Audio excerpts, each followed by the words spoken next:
copernicana hay que verla en relación con varios de sus sucesores. Yo he indicado aquí dos de los más notables, Galileo y Newton, que viven cada uno de ellos 100 años aparte del otro, y quienes formulan, este es Galileo, aquí está Newton, quienes formulan leyes sencillas como que la fuerza es igual a masa multiplicada por aceleración, o que la fuerza de atracción entre dos cuerpos, que sean una manzana y la Tierra o que sean dos astros, es directamente proporcional a la masa de los cuerpos, al producto, inversamente proporcional al cuadrado de la distancia. Esto es lo que es importante de la revolución copernicana, el definir ahora nuestra concepción del universo en términos de leyes normalmente simples, universales, que se pueden aplicar sobre la Tierra lo mismo que en el firmamento. La revolución copernicana había dejado fuera de esa revolución a los organismos vivientes por razones que las expresa muy bien William Paley, un teólogo inglés, en su libro Teología Natural en el año 1802, y es que evidentemente los organismos están diseñados para servir ciertos propósitos. Y él utiliza el argumento del reloj y el argumento del ojo para decir, es evidente que estas cosas no pueden haber venido por procesos naturales de la misma manera que se mueven los astros o que se caen las manzanas o funcionan las balas cuando se disparan. Evidentemente tiene que haber habido un diseñador, y dada la universalidad de organismos y su complejidad, solo Dios, creador de todo lo viviente, puede haber sido ese diseñador. El ejemplo notable que discute él en uno de los primeros capítulos es el del ojo humano, donde tenemos varias partes, el iris, la córnea, la lente, vasos sanguíneos, el nervio óptico que lleva la información de la retina, que llega a la retina, al cerebro y demás. Y él dice, esto claramente son muchas partes puestas juntas para servir un propósito determinado, de la misma manera que el reloj consiste de muchas partes puestas juntas por el relojero. Eso es el resultado de un diseñador. La gran contribución de Darwin es que descubre el proceso de selección natural que hace posible explicar los seres vivientes y las adaptaciones de los seres vivientes, porque Darwin no niega que el ojo está diseñado para ver, pero que lo hace posible explicar el diseño del ojo como resultado de procesos naturales, de leyes naturales, y ahí sí, en ese sentido importante, se completa en los estados iniciales la revolución científica, porque los organismos vivientes que habían quedado fuera de las explicaciones científicas ahora se integran dentro de la ciencia, y entonces todas las realidades del universo entran dentro de la posibilidad de explicaciones científicas.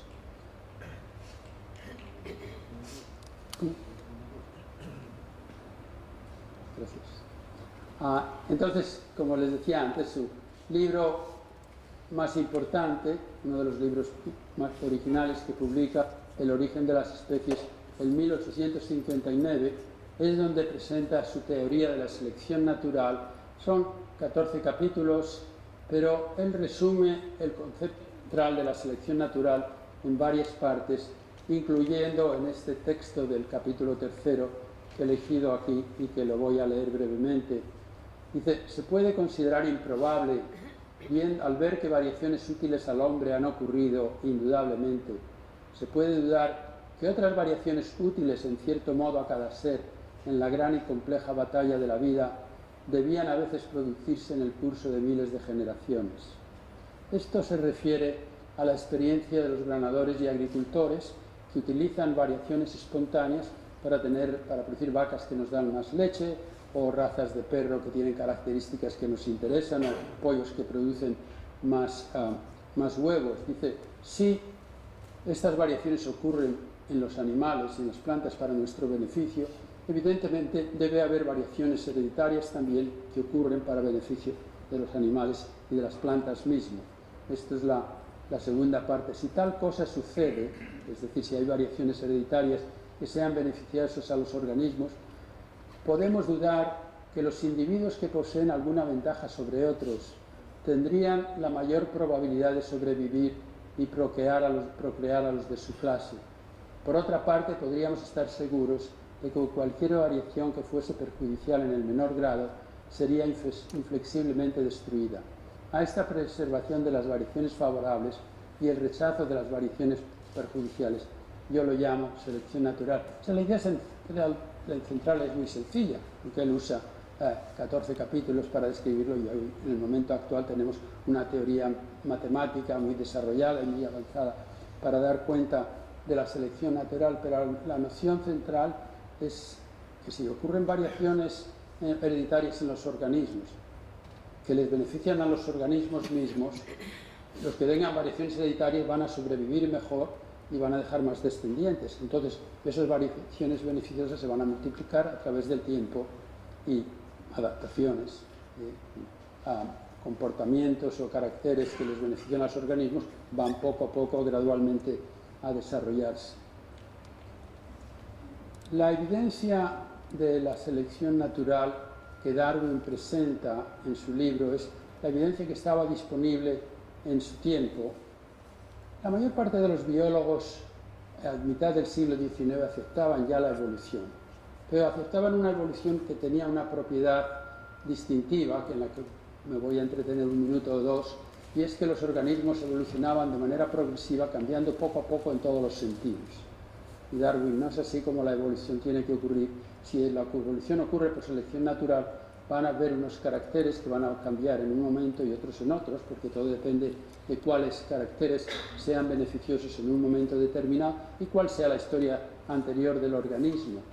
Y utiliza entonces la evidencia de la geología, que había llegado a madurar como ciencia precisamente en el segundo tercio del siglo XIX, donde los geólogos habían descubierto que los sedimentos que se encuentran en los terrenos que quedan expuestos como consecuencia de erosión y demás, son sedimentos que se han depositado a través del tiempo, generalmente en el fondo del mar, y entonces los fósiles que se encuentran en estos yacimientos tienen una secuencia histórica. Los que están más abajo vivieron antes que los que están más arriba, y así entonces se puede construir una secuencia histórica de la evolución de organismos dados. Así se construye, por ejemplo, la evolución del caballo a partir de un animalito pequeño, del tamaño de un perro que vive hace 55 billones de años, hasta el caballo actual. Los contemporáneos de Darwin, cuando él publica estos detalles, le dicen sí, pero si hay estos cambios graduales, ¿dónde están los organismos intermedios? Por ejemplo, ¿dónde están los organismos entre los reptiles y las aves? Las aves han evolucionado de reptiles. ¿Dónde están los intermedios?